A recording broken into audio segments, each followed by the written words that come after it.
Vocês devem se lembrar que nós dissemos no ano passado, no nosso primeiro estudo sobre Tito, e também no ano anterior, quando nós começamos a falar sobre as pastorais, que não somente Tito, mas as pastorais, as 3 epístolas, 1 Timóteo, 2 Timóteo e Tito, elas pertencem a um período que não é abrangido pela história do livro de Atos.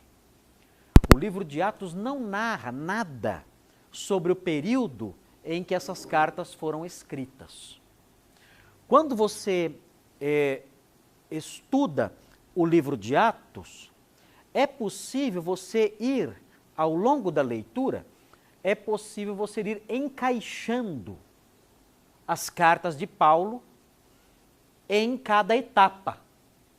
Você sabe onde você pode situar a carta aos Gálatas, logo depois da primeira viagem. Você sabe onde você pode situar 1ª e 2ª Tessalonicenses, logo depois que Paulo saiu de Tessalônica e fugiu para Corinto e Atenas. Você pode saber onde situar as epístolas aos Coríntios. Você pode até saber onde situar, e até com mais facilidade, as epístolas da prisão. Filipenses, Colossenses, Efésios. Cartas que foram escritas quando Paulo estava preso em Roma, o que é uma prisão descrita no capítulo 28 de Atos. Tudo isso, então, você pode enxertar na história que Lucas narra ali, que recebeu o nome de livro de Atos dos Apóstolos. Tudo isso dá para enxertar lá, dá para você ir lendo. Tem até a Bíblia, chamada Bíblia Cronológica, que você consegue ler a Bíblia na sequência em que ela foi escrita. É muito legal isso aí. Tem uma Bíblia chamada Bíblia Cronológica. Dá para ler assim, para você ter uma ideia de como os eventos foram acontecendo e as cartas foram sendo escritas. Eu tenho essa Bíblia, quem quiser dar uma olhadinha, eu posso trazer para quem quiser olhar. Não tenho aqui, né? Eu trago de casa para quem quiser ver. Mas essas cartas, as epístolas pastorais, elas não pertencem ao período abrangido pelo livro de Atos. Então, consequentemente, nós ficamos sem pano de fundo histórico para saber com certeza o que estava acontecendo ou como as coisas se sucederam no momento em que essas cartas foram compostas.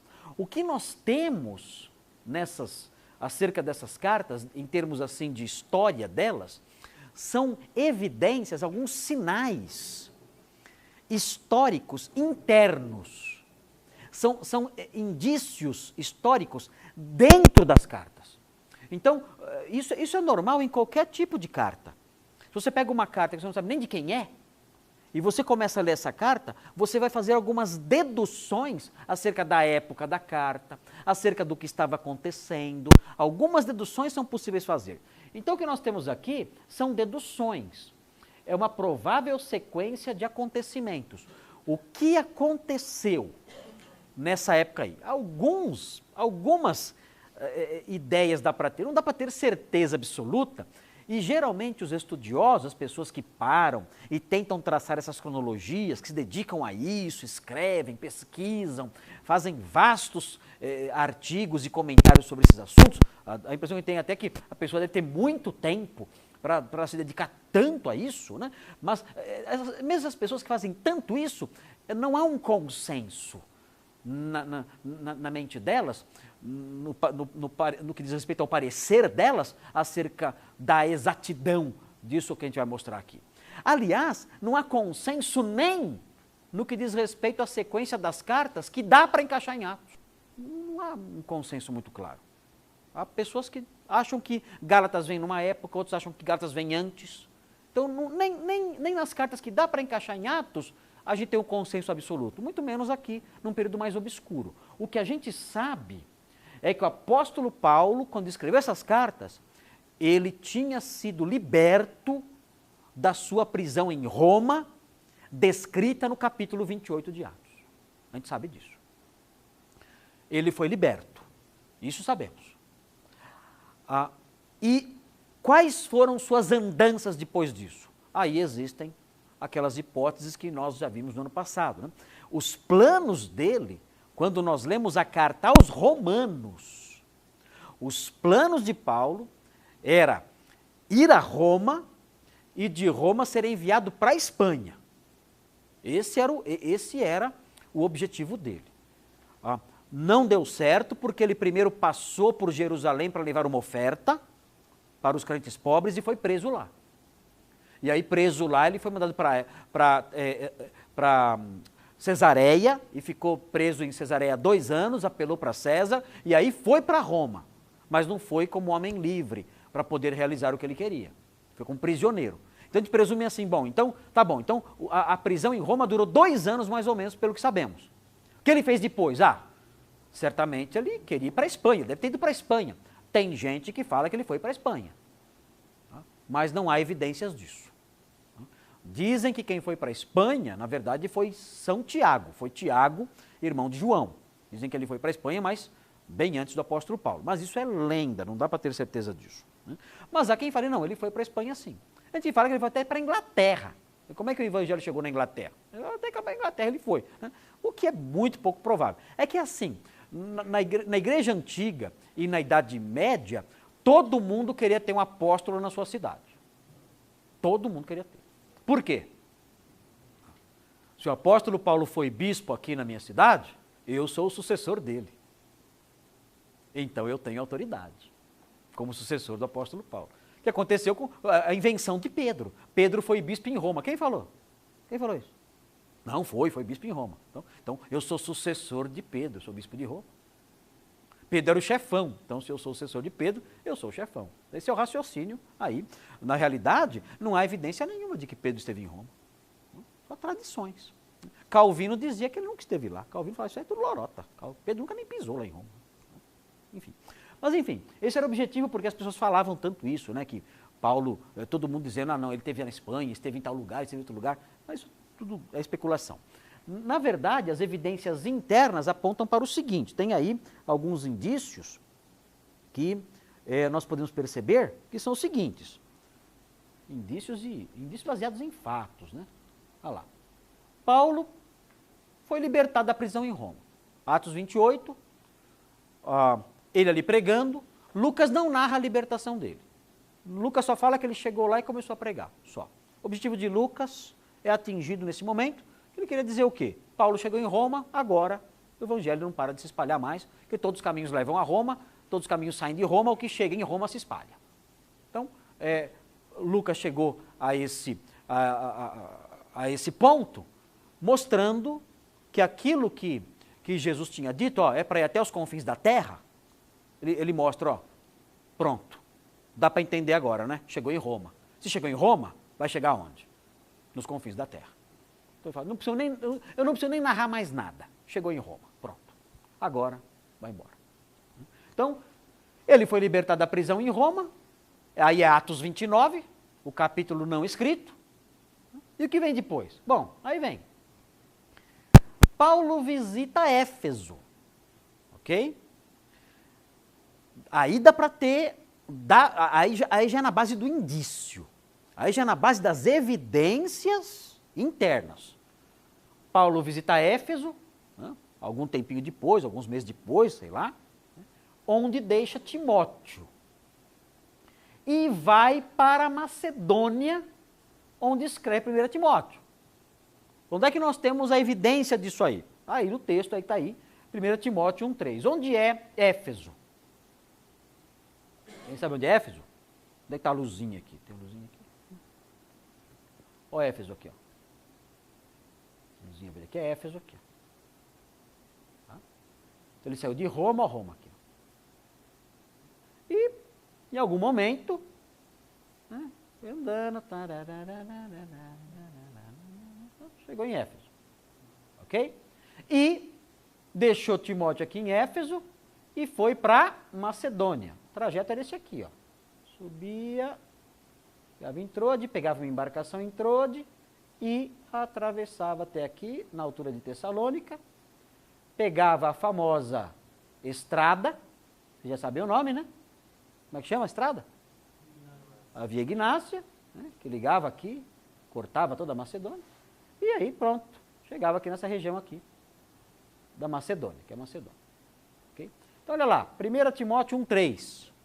Vamos olhar lá o texto. Dá uma olhadinha lá, você recordando aí o que aconteceu. 1 Timóteo 1,3. Veja como a coisa é feita na base, a reconstrução é feita na base de resquícios, né? São resquícios espalhados. É um trabalhinho fazer isso, né? E você nem tem muita certeza. Onde ele passou antes? Não tem tanta certeza. Dá para seguir mais ou menos os passos. É um trabalho de detetive. Né? É uma pesquisa de um detetive, tentando reconstruir os passos do apóstolo Paulo depois de preso. Né? Se tivesse tornozeleira eletrônica, né, a gente saberia fácil onde ele estava, né? Mas na época não tinha. Então tem que seguir aí os passos desse jeito. 1 Timóteo 1,3, olha só. Quando eu estava de viagem rumo da Macedônia, então a gente sabe de uma coisa. Paulo, depois de solto, foi para Macedônia. Olha lá, eu apontei ali, ó, foi para cá. Quando eu estava de viagem rumo à Macedônia, o que ele fez? Te roguei permanecesses ainda em? Então antes de ir para Macedônia, ele passou aonde? Em Éfeso, né? E deixou quem lá? Deixou Timóteo lá. Então já tenho aqui uma pista legal. Depois de solto, o apóstolo Paulo em algum momento viajou para Macedônia, mas passou por Éfeso. Vindo da onde? Será que ele veio direto de Roma, ficou um tempo em Roma, depois foi para Éfeso? Éfeso era um lugar que Paulo gostava muito, ele ficou 2 anos lá em Éfeso trabalhando. Então era um quartel-general dele, era natural que ele fosse para lá. Em algum momento ele fosse para lá. Era uma base de apoio para ele, Éfeso. Então ele vai, em algum momento vai para cá e fala para Timóteo, fica aí. Por quê? Estou indo para Macedônia. E veio para cá. Seguiu esse trajeto que eu falei e veio para Macedônia. Então, temos aí uma ideia, mais ou menos, disso aí. E o indício de que lá da Macedônia ele fez o quê? Escreveu 1 Timóteo. Tá? Até por causa aí, o indício está no próprio versículo, né? Deve ter chegado na Macedônia e de lá escreveu. Muito bem, veja a sequência aí. É tudo um pouquinho desconexo aqui, porque você não tem todas as informações, você não tem todos os dados. Você está tentando reconstruir. Olha lá, Paulo visita Creta. Onde está Creta? Aqui, ó. Creta aqui embaixo. Creta. Mais aqui para cá, né? Ok, então aqui Creta. Ele foi para Creta, de onde ele vem, né? Não sabemos, mas ele deixou Tito em Creta e foi para Nicópolis, aqui, ó. Aqui esse mapinha aqui já começa a entrar nesse esqueminha nosso, ó.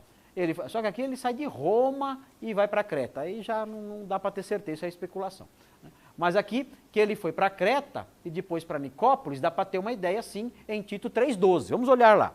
Veja aí, Tito 3,12. Olha só o que ele diz aí. Vê se você consegue agir como um detetive para descobrir essas informações. Tito 3,12.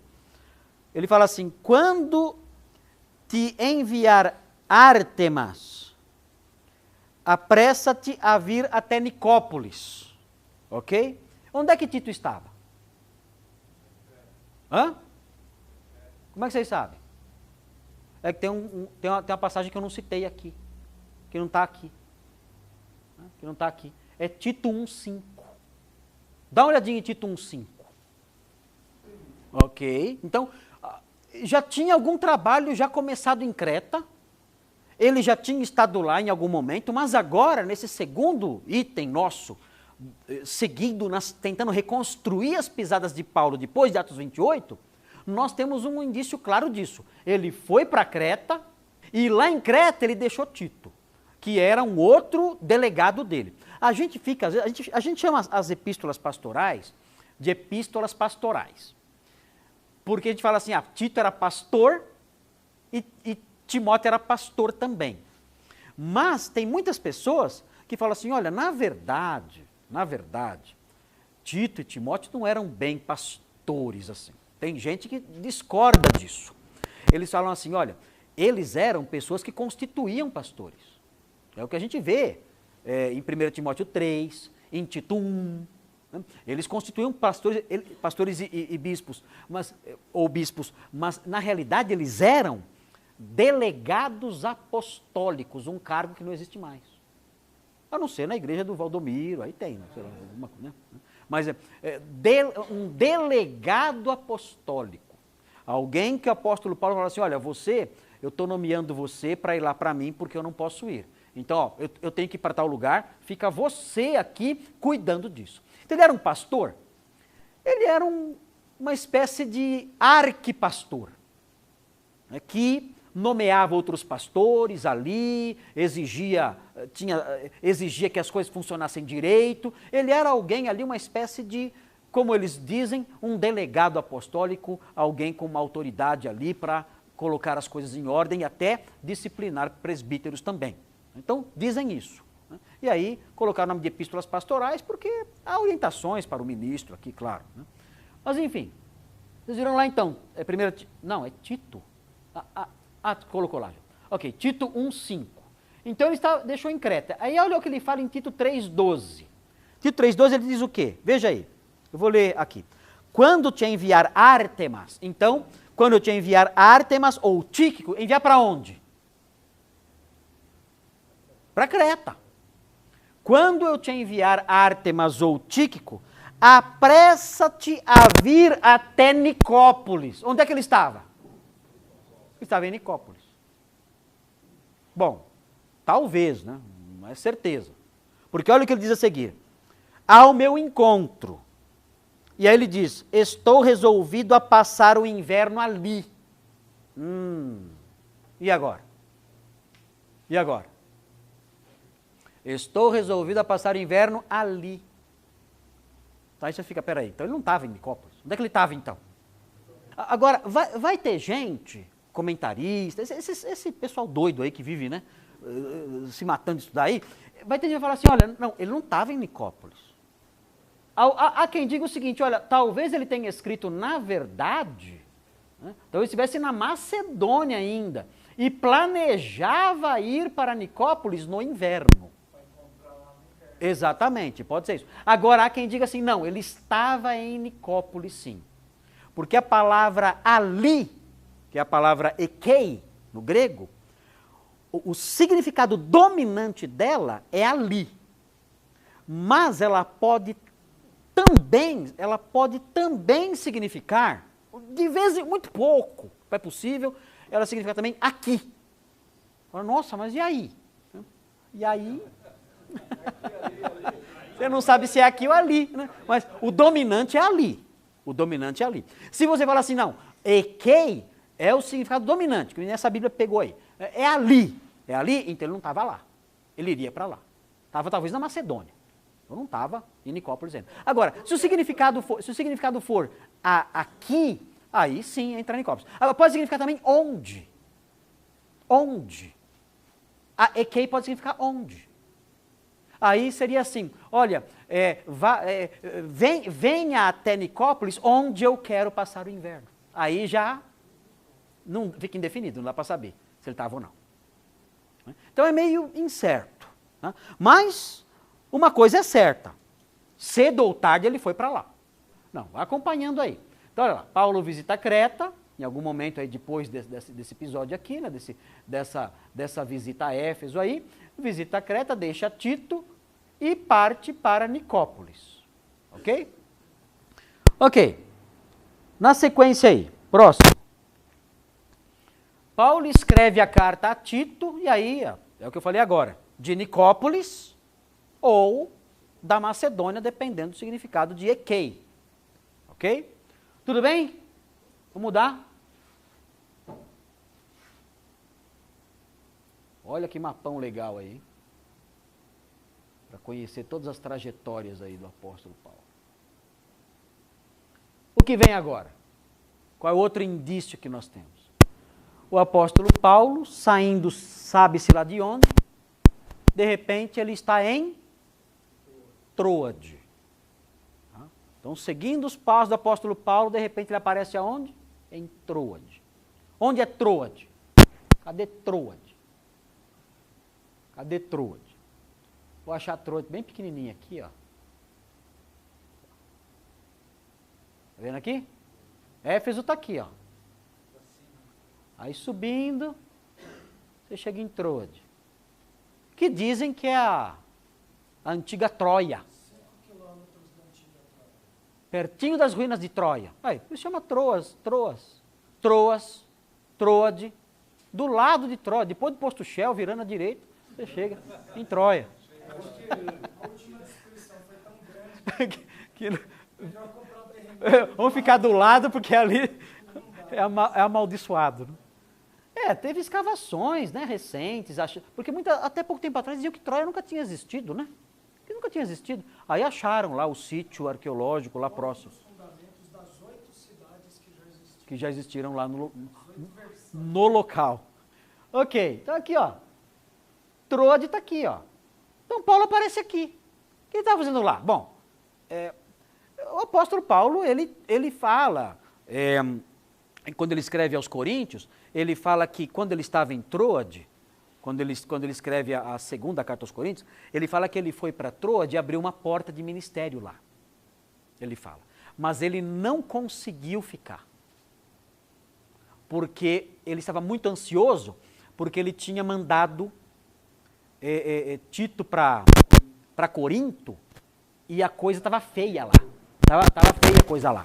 Então ele não teve paz no seu espírito. Ele ficou muito ansioso e ele abandonou a igreja de Troade, que tinha acabado de nascer. Uma porta me abriu aqui, mas eu não tive paz no meu espírito. Eu caí fora. E foi embora. E deixou lá.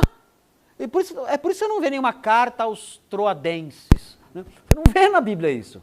Não tem. Então pode ser, agora eu vou viajar agora.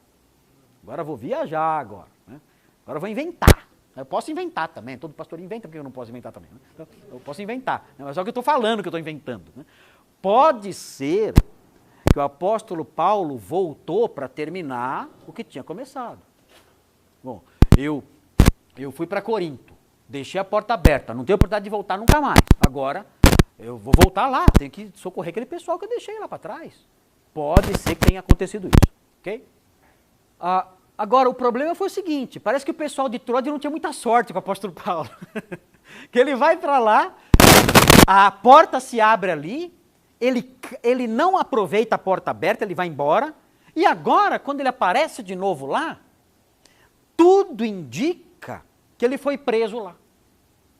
Que ele estava em Troade e ele foi preso lá. Como é que a gente sabe, como é que a gente pode chegar a essa conclusão? Que a última prisão de Paulo, a prisão que redundou na sua morte, não a prisão de Atos 28, mas a prisão em que ele escreve 2 Timóteo, que é aquela carta, a carta mais triste dele. É a carta mais triste porque ele fala, acabei a carreira,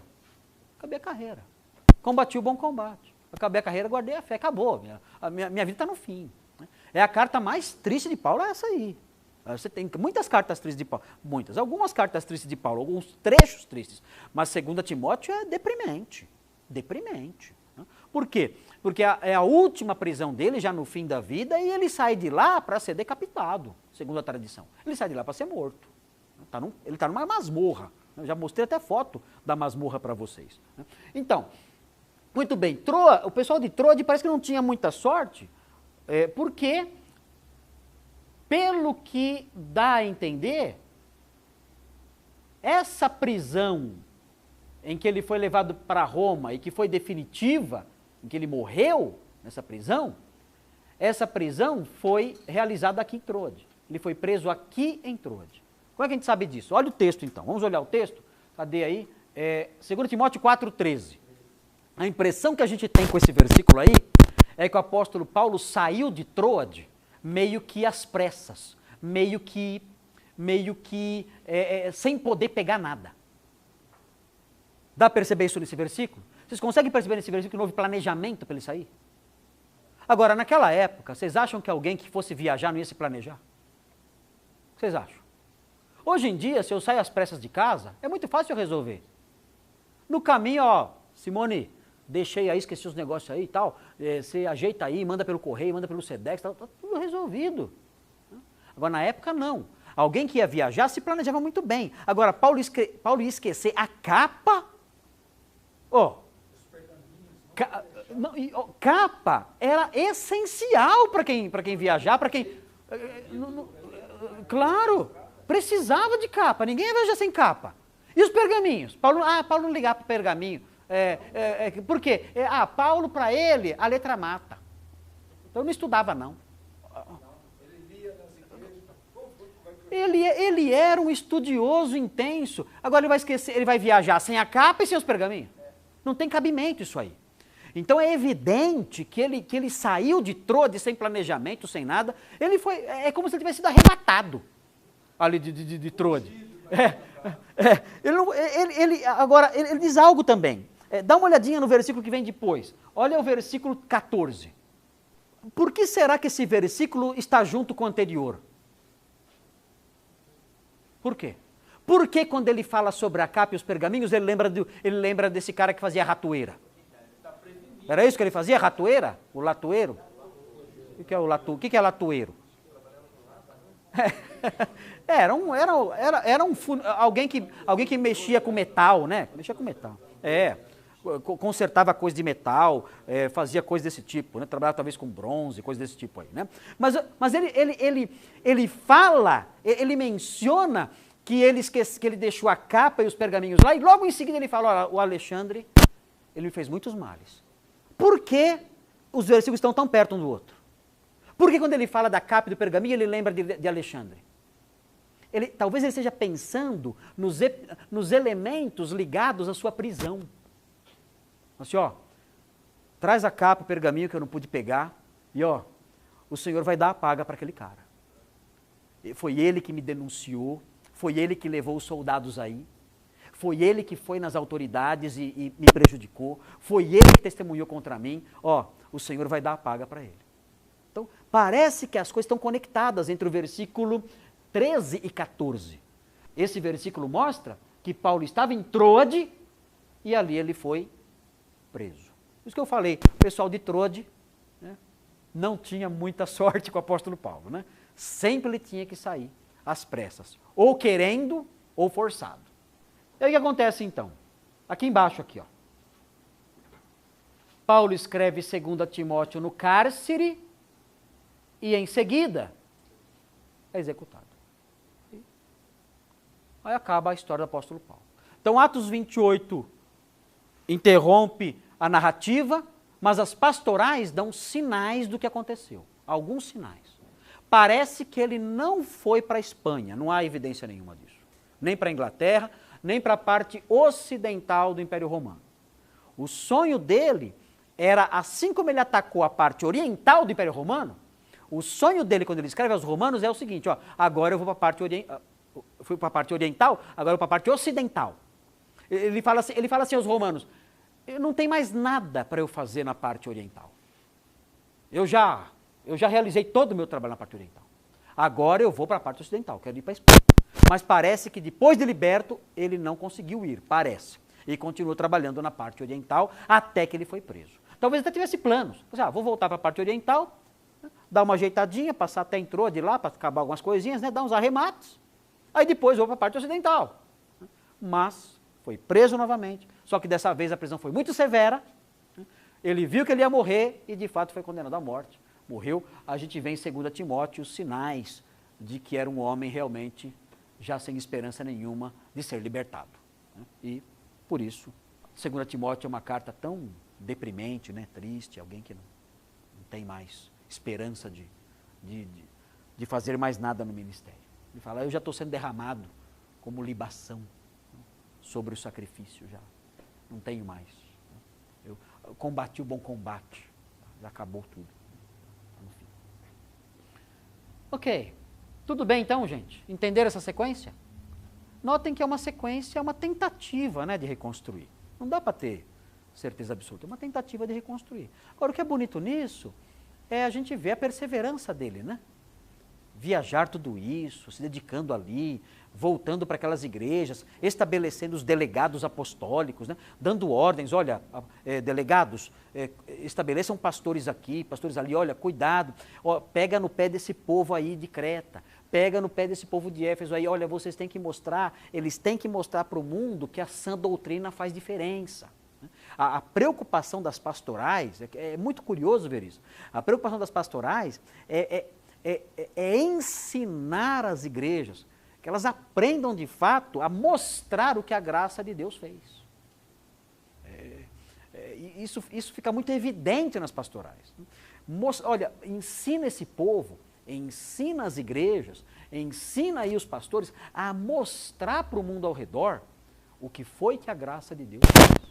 Essa é a preocupação. Essa, aliás, deveria ser a preocupação maior das igrejas.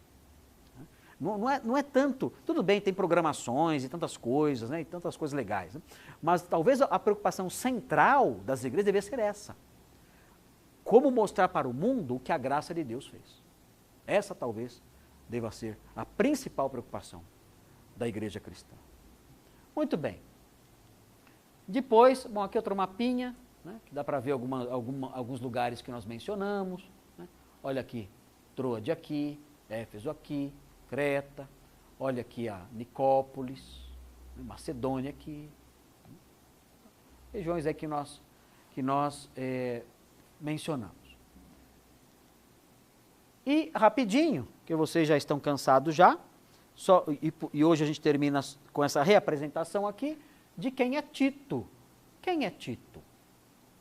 Quem é? Quem é essa figura? Que informações nós temos desse delegado apostólico ou desse pastor? Primeiro, ele era um gentio, ele não era judeu, um gentio convertido pelo ministério de Paulo. Então, se você olhar os textos bíblicos, Gálatas 2:3, vamos olhar rapidinho lá, Tito era gentio, Tito era grego, né? Não era um judeu, E foi convertido pelo ministério de Paulo. Como é que a gente sabe disso? Tito 1:4, o modo como Paulo trata Tito. É interessante isso, veja lá, Tito 1:4. O que diz aí? A Tito, o que Tito era? Verdadeiro filho na fé. Então, em algum momento do ministério de Paulo, Tito se converteu através. Então, e ele era o filho. Então, é muito legal isso, né? Você vê um convertido seu que se torna um companheiro de ministério. Eu não tive esse privilégio, assim, de alguém que eu preguei e se converteu, se tornar meu companheiro de ministério. Quando o pastor Thomas chegou lá em Atibaia, ele já tinha acabado de se converter. Fazia algumas semanas, né, pastor? Fazia algumas semanas. Então eu peguei ele lá, era um garoto, né, meio atrapalhado das ideias, tá? Então, aí eu peguei ele lá, comecei a ensinar as coisas mais elementares, né, para ele, que eu não sabia nada. Estava chegando, era um garoto, né, tinha 16 anos, eu acho, não sei. Mas assim, então eu peguei e ensinei ele as primeiras coisas ali. O pastor Mendes falou assim: olha, tem um pastor de jovens aí, vai lá, Marcos, ó, tem um moleque aí. Fica com você lá, né? Então tá bom, traz aqui o moleque e tal.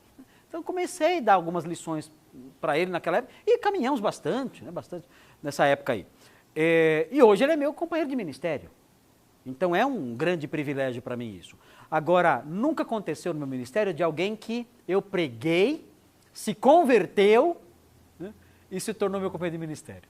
O apóstolo Paulo teve esse privilégio, pelo menos, né, 2 vezes ou mais até, né, que tem outros homens que ele menciona, Epáfras, por exemplo, Epafrodito, ele menciona, né, são homens que parece que se converteram pelo ministério dele, não sei, dá a entender isso. E eram homens envolvidos no trabalho, e aqui Tito era um deles, né, então deve ser muito legal isso aí, é muito legal essa experiência. Muito bem, então essa é a primeira informação que nós temos aí sobre Tito. Aí vem, olha só aqui, como Tito foi útil, né? Ele foi enviado por Paulo a Corinto para resolver os problemas daquela igreja. Paulo tinha mandado Timóteo primeiro, porque parece que Timóteo era mais... A impressão que dá é que Timóteo era mais queridinho do apóstolo Paulo. Tito não é tão assim, é querido dele, mas parece que Timóteo é mais. Tanto que na última carta, para quem ele escreveu? A Timóteo. Né? Então, você nota que parece que ele tinha um carinho especial por Timóteo. Agora, Timóteo, ainda que Paulo gostasse talvez mais dele, o que é normal, né? Isso é normal acontecer. Né? Timóteo era um homem mais medroso, tímido, pouco ousado. Então, por isso que Paulo fala assim, ó, ninguém despreze a tua mocidade. Por que falava isso para ele? Porque ele era um cara que talvez as pessoas desprezassem, e Paulo está dizendo assim, olha, não admita, não permita que isso aconteça. Se alguém desprezar você porque você é jovem, não deixa Timóteo. Porque Timóteo talvez a pessoa desprezava ele falava, e recuava, e se recolhia, com medo, com vergonha. Vai saber. O apóstolo Paulo fala assim para ele, olha, na última carta, na segunda carta, fala assim, não tenhas vergonha de mim, do evangelho, e de mim que sou prisioneiro do evangelho. Por quê? Parece que Timóteo era medroso, tímido. Ele fala, Timóteo, Deus não nos deu espírito de covardia, moleque. Deus não nos deu espírito de covardia. Por que ele fala isso para Timóteo? Filho meu, fortifica-te, meu Deus, fortifica-te na graça que é em Cristo. Porque parece que Timóteo era mais, tímido ali e tal. Essa é a impressão que dá. E quando ele manda Timóteo para Corinto, foi mandar a galinha para o covil de lobo. Foi mandar a ovelhinha para a matilha. Timóteo não teve sucesso. Ok. Então o texto aí mostra o quê? 2 Coríntios 7, 6 e 7. Mas é legal ver essa variedade na Bíblia, né? Na Bíblia não tem aquele estereótipo, né? Aquele padrão, né? do homem de Deus. Não tem isso aí, né? Heróis de Deus. Não existe heróis, né? O que a gente vê são pessoas como nós. Gente como nós. Né? Com suas limitações, suas fraquezas, suas dúvidas, seus questionamentos, né? Suas dificuldades. A gente vê isso aí. Né? E Timóteo é um exemplo disso. Né? Eu estava lendo alguém que estava criticando um presidente, acho que estava criticando o Sarney. Faz tempo isso. Né? Criticando o Sarney. Né? E merecia ser criticado mesmo, como todos têm que ser criticados. Né? Mas dizia o seguinte, olha, o problema do Sarney é que ele foi criado numa escola evangélica. Eu nem sabia disso. Né? Na época que ele era ainda presidente. E numa escola evangélica ele aprendeu histórias bíblicas. E o problema, e esse é o problema, porque aprendendo histórias bíblicas, a pessoa enche a cabeça de ideias de heróis, de grandes heróis, poderosos. Tal. Eu falei, será que esse jornalista já leu a Bíblia? Heróis? Que heróis tem na Bíblia? Davi? Davi matou um gigante e depois só aprontou besteira. Não tem. Abraão?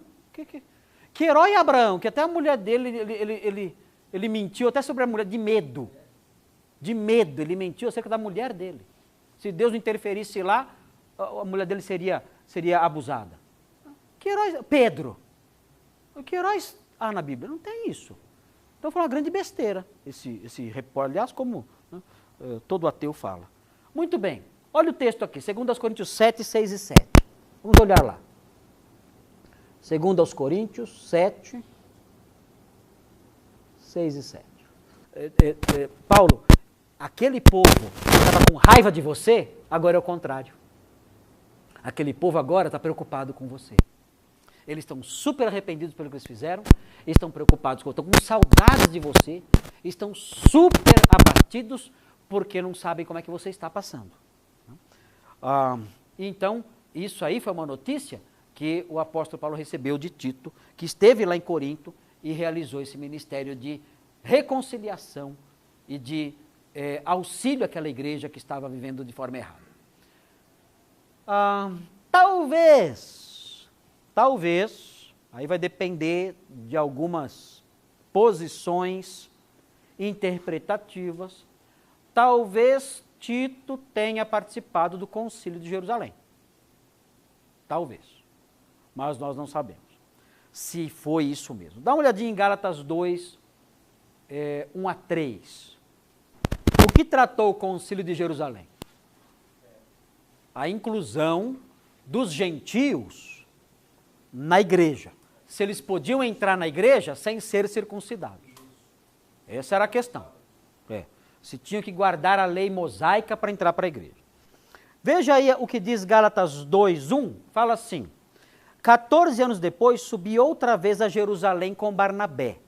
Tem gente que fala que essa subida aqui que ele está falando é a ida para o concílio de Jerusalém, narrado em Atos 15. Tem gente que fala que é isso. Agora olha a sequência. Levando também a Tito. Se ele está falando da ida dele para o concílio de Jerusalém, então Tito foi junto. Tá? Só que olha o que ele diz na sequência. Aí que vem uma dúvida. Subi em obediência a uma revelação. E lhes expus o evangelho que prego entre os gentios, mas em particular os que pareciam de maior influência, blá, blá, blá, blá, blá. Então, aqui fica meio na dúvida. Será que ele está falando da visita a Jerusalém na época do concílio? Porque ele fala que foi por causa de uma revelação. E não há indício nenhum de que Paulo foi para o concílio de Jerusalém por causa de uma revelação. É possível que essa visita aqui, mencionada em Gálatas 2:1, seja uma visita mencionada em Atos 11, e não em Atos 15, que é decorrente de uma revelação. Foi dito que haveria uma grande fome na Judéia. E aí então Paulo vai até lá com Barnabé e outros irmãos, não fala de Tito, para prestar um socorro. Então aí não dá para saber se aqui em Gálatas 2, Paulo está falando sobre a visita de Atos 11 ou sobre a visita de Atos 15. Se for a visita de Atos 15, então Tito esteve no concílio. Se for a visita de Atos 11, então Tito esteve mais antes, numa outra ocasião. Olha lá, Atos 15:2 menciona isso, né? Fala, mas não dá para ter certeza disso. E voltou a Corinto, acompanhado de 2 irmãos, levando a segunda epístola de Paulo àquela igreja, e com a incumbência de coordenar o levantamento de uma oferta para os crentes pobres de Jerusalém. Então note que ele ganhou moral, né? Ele ganhou moral. Eu não vou mais mandar Timóteo, eu vou mandar Tito, porque Tito, parece que tem o respeito das pessoas lá, né? Então parece que Tito era um pastor de mais firmeza, né? Parece que era um homem mais a gente pode dizer talvez mais bem sucedido. Talvez mais bem sucedido no seu trabalho. Isso aí é que assim, na Bíblia, o bom pastor não é o pastor bem sucedido. Na Bíblia, o bom pastor é o pastor fiel. É diferente o modo de medir o bom pastor na Bíblia. Nós aqui, nessa sociedade nossa tão voltada para as aparências, que a gente mede o sucesso de um pastor pelo número de bancos cheios que tem na igreja dele. Né? Então, ele tem um monte de gente na igreja, ele está cheia, o que mais? As entradas financeiras são muitas, ele está comprando propriedades, fazendo grandes coisas. Esse é um pastor, esse é um bom pastor. Com esse pastor a igreja vai. Dentro desses padrões, talvez Timóteo não fosse considerado um pastor de sucesso. Pelo que a gente vê alguns indícios assim. Né? Tito talvez mais. Mas na Bíblia, no Novo Testamento, nas pastorais, o pastor bom não é necessariamente o pastor que vai lá e de peito aberto, encara e realiza e resolve e acabou e os problemas se dissolvem diante dele. Aquele cara que chega, ele é o Messias, ele chega e acabou o problema. Quem vai colocar ordem nessa igreja? Eu cheguei, sou eu, é nós. É nós. Mas e aí? Não, agora é comigo, eu cheguei, a coisa vai se resolver agora. Não é esse o homem que é descrito como um bom pastor, ainda que ele possa até ser. Mas o bom pastor na Bíblia é o homem fiel. Ele pode pastorear uma igrejinha lá de 10 membros durante 20 anos. e ter dificuldade. Às vezes escrever um e-mail para nós na Redenção, né? Oh, pastor Marcos, pastor Thomas, pastor Marcos, Samuel, estou com um probleminha aqui na minha igreja, não sei como eu resolvo. Tem um adolescente aqui que está me deixando maluco, o que eu faço? A gente olha e fala, nossa, deixa que eu vou aí. Dá aquela vontade, né, Marcos? Aí a gente recebe esses e-mails e fala assim, como eu queria ir para essa igreja. Ia pegar esse moleque que o bicho ia gemer, que nem... ia resolver o problema em meia hora, está resolvido. Então aquele pastorzinho conta aquela história, né? Que deixa a gente se remoendo por dentro. Né? Ai, como eu queria pastorear essa igreja um dia só. Queria catar esse moleque que ia voar pena para tudo quanto é lado. A gente pensa isso. Mas, e aí olha para aquele pastor e fala, nossa, mas esse pastor, cadê o pulso, cadê a coragem, a firmeza? Mas temos homens de Deus que são assim. Temos homens de Deus que são assim. E isso não é errado propriamente dito. Isso pode trazer, isso pode fazer com que ele sofra mais diante de alguns problemas, ou até fazer com que ele, no ministério dele, surjam mais problemas. Que ele é um homem fiel, mas ele não tem aquele pulso forte. É o perfil dele assim. Né? Tem dificuldades. É um Timóteo. Né? Mas aos olhos de Deus ele é um bom pastor. Por quê? Porque ele é fiel. Ele é fiel. Está preocupado com a sua igreja, quer corrigir, quer aplicar ali a disciplina bíblica, quer fazer a coisa certa, ama a verdade, ama a palavra, está sofrendo com aquela situação. Então, é um homem de Deus fiel. Tem 10 membrozinhos lá, ele lidando com aqueles probleminhas pequenos, mas é um bom pastor, é um homem de Deus, nota 10, porque ele é fiel. Fixou-se em Creta para consolidar a igreja ali. Nós já vimos isso aí, aqui, Creta. Né? Ele ficou lá, já vimos esse texto. Paulo deixou ele em Creta. A igreja lá já existia, o trabalho dele foi consolidar a igreja lá. Então, um homem, realmente parece que era um homem forte. Aliás, em Creta, a gente já viu as notícias de lá. Os cretenses eram o quê? Bestas terríveis, ventres preguiçosos, era gente terrível, gente ruim. E ele vai lá para colocar ordem na igreja, ele vai lá para arrumar a igreja. Então ele se fixou lá com esse objetivo, e vimos já o texto de Tito 1:5. Que vem depois? Foi substituído por Ártemas ou por Tíquico, quando foi ao encontro de Paulo em Nicópolis, que a gente já leu esse texto também, né? E, na sequência, viajou para a Dalmácia, talvez enviado por Paulo. Na última carta que Paulo escreve, 2 Timóteo 4,10, ele pega e fala assim, Tito foi para a Dalmácia. Ele fala, Tito foi para a Dalmácia. Mas não fala se ele que enviou ou se Tito foi para a Dalmácia porque ele quis. Não fala isso. Onde é a Dalmácia? É a Dalmácia. Vou mostrar aqui. Finalzinho aqui, a tradição diz que voltou a Creta, onde morreu. Isso já a tradição fala. Mas onde é a Dalmácia? Vamos ver a Dalmácia aqui. Aqui, ó. Aqui é a Dalmácia, onde está em vermelho aqui. Aqui é a região da Croácia, Bósnia e Herzegovina, né? Essa região aqui é a Dalmácia, onde viviam os dálmatas.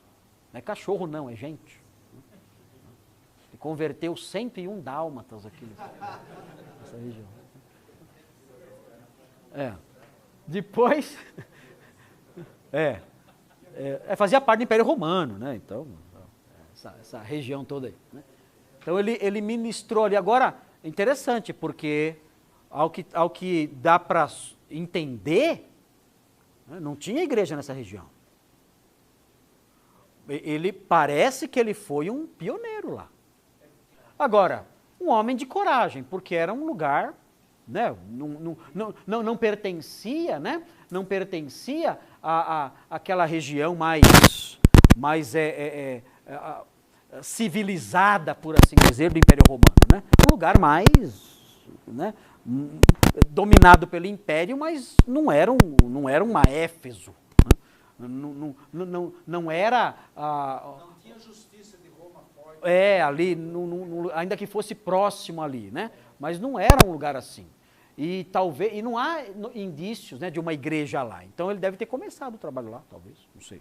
Pode ser.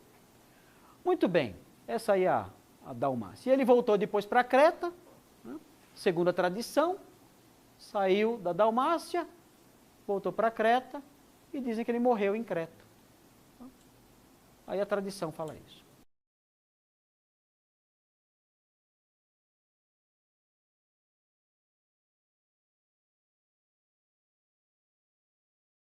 Esse era o objetivo dele. Não deu certo porque ele primeiro passou por Jerusalém para levar uma oferta para os crentes pobres e foi preso lá. E aí, preso lá, ele foi mandado para Cesareia e ficou preso em Cesareia 2 anos, apelou para César e aí foi para Roma. Mas não foi como homem livre para poder realizar o que ele queria. Foi como prisioneiro. Então a gente presume assim, então a prisão em Roma durou 2 anos mais ou menos, pelo que sabemos. O que ele fez depois? Certamente ele queria ir para a Espanha, deve ter ido para a Espanha. Tem gente que fala que ele foi para a Espanha, mas não há evidências disso. Dizem que quem foi para a Espanha, na verdade, foi São Tiago, foi Tiago, irmão de João. Dizem que ele foi para a Espanha, mas bem antes do apóstolo Paulo. Mas isso é lenda, não dá para ter certeza disso. Mas há quem fale, não, ele foi para a Espanha sim. A gente fala que ele foi até para a Inglaterra. Como é que o evangelho chegou na Inglaterra? Até que para a Inglaterra ele foi. O que é muito pouco provável. É que assim, na igreja antiga e na Idade Média, todo mundo queria ter um apóstolo na sua cidade. Todo mundo queria ter. Por quê? Se o apóstolo Paulo foi bispo aqui na minha cidade, eu sou o sucessor dele. Histórico. Para saber com certeza o que estava acontecendo ou como as coisas se sucederam no momento em que essas cartas foram compostas. O que nós temos acerca dessas cartas, em termos assim de história delas, são evidências, alguns sinais históricos internos. São indícios históricos dentro das cartas. Então, isso é normal em qualquer tipo de carta. Se você pega uma carta que você não sabe nem de quem é, e você começa a ler essa carta, você vai fazer algumas deduções acerca da época da carta, acerca do que estava acontecendo. Algumas deduções são possíveis fazer. Então, o que nós temos aqui são deduções. É uma provável sequência de acontecimentos. O que aconteceu nessa época aí? Algumas ideias dá para ter, não dá para ter certeza absoluta, e geralmente os estudiosos, as pessoas que param e tentam traçar essas cronologias, que se dedicam a isso, escrevem, pesquisam, fazem vastos artigos e comentários sobre esses assuntos, a impressão que tem até que a pessoa deve ter muito tempo para se dedicar tanto a isso, né? Mas mesmo as pessoas que fazem tanto isso, não há um consenso na mente delas, no que diz respeito ao parecer delas, acerca da exatidão disso que a gente vai mostrar aqui. Aliás, não há consenso nem no que diz respeito à sequência das cartas, que dá para encaixar em Atos. Não há um consenso muito claro. Há pessoas que acham que Gálatas vem numa época, outros acham que Gálatas vem antes. Então, nem nas cartas que dá para encaixar em Atos, a gente tem um consenso absoluto, muito menos aqui, num período mais obscuro. O que a gente sabe é que o apóstolo Paulo, quando escreveu essas cartas, ele tinha sido liberto da sua prisão em Roma, descrita no capítulo 28 de Atos. A gente sabe disso. Ele foi liberto, isso sabemos. E quais foram suas andanças depois disso? Aí existem aquelas hipóteses que nós já vimos no ano passado. Né? Os planos dele, quando nós lemos a carta aos Romanos, os planos de Paulo era ir a Roma e de Roma ser enviado para a Espanha. E saber onde situar as epístolas aos Coríntios. Você pode até saber onde situar, e até com mais facilidade, as epístolas da prisão. Filipenses, Colossenses, Efésios. cartas que foram escritas quando Paulo estava preso em Roma, o que é uma prisão descrita no capítulo 28 de Atos. Tudo isso, então, você pode enxertar na história que Lucas narra ali, que recebeu o nome de livro de Atos dos Apóstolos. Tudo isso dá para enxertar lá, para você ir lendo. Tem até a Bíblia, chamada Bíblia Cronológica, que você consegue ler a Bíblia na sequência em que ela foi escrita. É muito legal isso aí. Tem uma Bíblia chamada Bíblia Cronológica. Dá para ler assim, para você ter uma ideia de como os eventos foram acontecendo e as cartas foram sendo escritas. Eu tenho essa Bíblia, quem quiser dar uma olhadinha, eu posso trazer para quem quiser olhar. Não tenho aqui, né? Eu trago de casa para quem quiser ver. Mas essas cartas, as epístolas pastorais, elas não pertencem ao período abrangido pelo livro de Atos. Então, consequentemente, nós ficamos sem pano de fundo.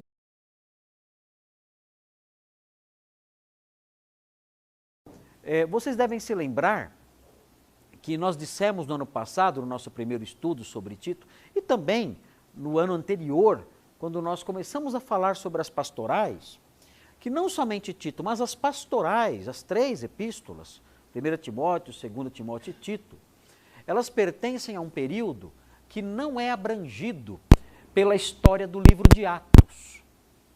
O livro de Atos não narra nada sobre o período em que essas cartas foram escritas. Quando você estuda o livro de Atos, é possível você ir, ao longo da leitura, é possível você ir encaixando as cartas de Paulo em cada etapa. Você sabe onde você pode situar a carta aos Gálatas, logo depois da primeira viagem. Você sabe onde você pode situar 1ª e 2ª Tessalonicenses, logo depois que Paulo saiu de Tessalônica e fugiu para Corinto e Atenas. Você pode